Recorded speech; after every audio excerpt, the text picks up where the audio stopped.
বলতে পারবো না, যেটা জানি না সেটা কি করে বলবো। কে নিয়েছেন, কার নাম করে নিয়েছেন, কীভাবে জানা যাবে? এটা খোঁজ নিয়ে দেখতে হবে। এরকম দুম করে কোনো প্রশ্নের এইভাবে উত্তর দেওয়া যায় না।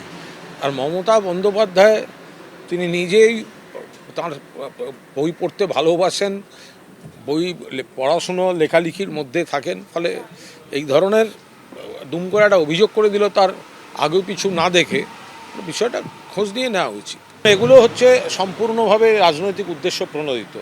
তার কারণ বাচ্চাদের কবিতা যারা লেখেন তারা অনেক সময় এমন কিছু লেখেন, সেটা হয়তো তখনকার বড়দের সেই সময় দেখলে মনে হয় যে এটা কীরম যেন লাগছে, কিন্তু তারপর দেখা যায় বাচ্চাদের চিন্তা ভাবনা মজা অনুভূতির সঙ্গে সেটা ম্যাচ করে গেছে।